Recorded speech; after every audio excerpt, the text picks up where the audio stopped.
सारे बहन भाइयों प्रेम भरा राधे राधे। ओम नमो भगवते वासुदेवाय नमः। बोलो इंदिरा एकादशी की जय। धर्मराज युधिष्ठिर कहने लगे कि हे भगवान, असिवन कृष्ण पक्ष की एकादशी का क्या नाम है, क्या विधि है, क्या फल है, कृपा करके आप विस्तार से बताइए। श्री कृष्ण जी कहने लगे, इस एकादशी का नाम इंदिरा एकादशी है। यह एकादशी पापों को नष्ट करने वाली तथा पितरों को अधिगति से मुक्ति दिलाने वाली है।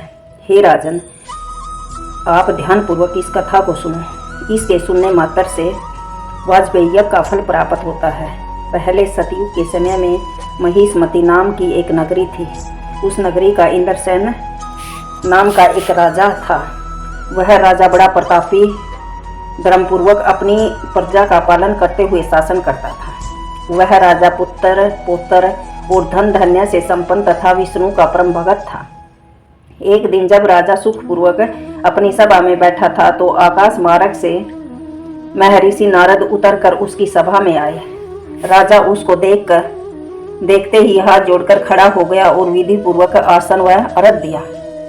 सुख से बैठकर मुनि ने राजा से पूछा कि हे राजन, आपके सातों अंग कुशल पूर्वक तो हैं, तुम्हारी बुद्धि धर्म में और तुम्हारा मन विष्णु भक्ति में लीन रहता है। देव ऋषि नारद की ऐसी बात सुनकर राजा ने कहा, हे महर्षि, आपकी कृपा से मेरे राज्य में सब कुशल है तथा मेरे यहाँ यज्ञ कर्म आदि सुकृत हो रहे हैं।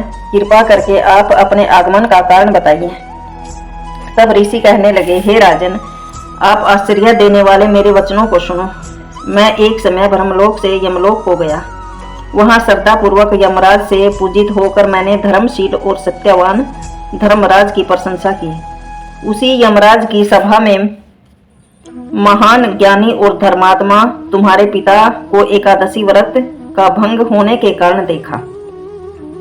उन्होंने जो संदेश दिया सो मैं तुम्हें सुनाता हूँ। उन्होंने कहा कि पूर्व जन्म में कोई विघ्न हो जाने के कारण मैं यमराज के निकट रह रहा हूँ। सो हे पुत्र, यदि तुम असिवन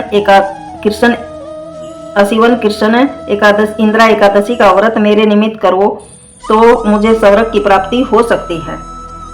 तब राजा कहने लगा कि हे महर्षि, आप इस व्रत की विधि बताइए। नारद जी कहने लगे, हे राजन, असिवन मास की कृष्ण पक्ष की दशमी के दिन प्रातः काल श्रद्धापूर्वक स्नान आदि करके पुनः दोपहर में भी नदी में जाकर स्नान करें, फिर श्रद्धापूर्वक पितरों का श्राद्ध करें और एक बार भोजन करें तथा भूमि में शयन करें। प्रातः काल होने पर एकादशी के दिन दातुन आदि स्नान करके फिर व्रत के नियम का भक्ति पूर्वक ग्रहण करें। मैं आज संपूर्ण भोगों को त्याग कर निराहार रहकर एकादशी का व्रत करूंगा।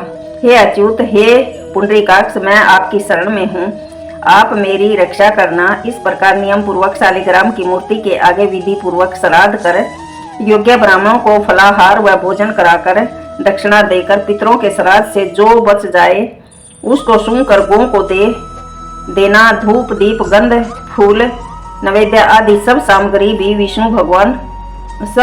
से विष्णु भगवान का पूजन करना। रात में भगवान के निकट जागरण करना। इसके पश्चात द्वादशी के दिन प्रातः काल होने पर भगवान का पूजन करके ब्राह्मणों को भोजन कराना। भाई बंधुओं सहित स्त्री पुत्र सहित आप भी मौन होकर भोजन करना। नारद कहने लगे कि हे राजन, इस विधि से यदि तुम आलस्य रहित होकर इस एकादशी का व्रत करोगे तो तुम्हारे पिता अवश्य ही स्वर्ग लोक में जाएंगे। इस प्रकार उपदेश देकर नारद जी अंतर्ध्यान हो गए। नारद जी के कथन अनुसार राजा द्वारा अपने भाई बंधुओं दासों सहित व्रत करने से आकाश से फूलों की वर्षा हुई और उस राजा का पिता गरुड़ पर चढ़कर विष्णु लोक को गया। राजा इंद्रसेन भी एकादशी के व्रत के प्रभाव से निष्कंटक राज करके अंत समय में अपने पुत्र को सिंहासन पर बैठाकर स्वर्ग लोक को चला गया। हे युधिष्ठिर, यह इंदिरा एकादशी के व्रत का महत्व मैंने तुम्हें कहा है। इसके पढ़ने या सुनने से मात्र सब पापों से छूट जाता है और सब प्रकार के भोगों को भोग कर वैकुंठ को प्राप्त कर लेता है। तो जो भी इस व्रत को करे अपने पितरों के निमित्त इसका दान कर देना, सबके पितराना मुक्ति मिल जाएगी। तो सारे बहन भाइयों प्रेम भरा राधे राधे। ओम नमो भगवते वासुदेवाय नमः।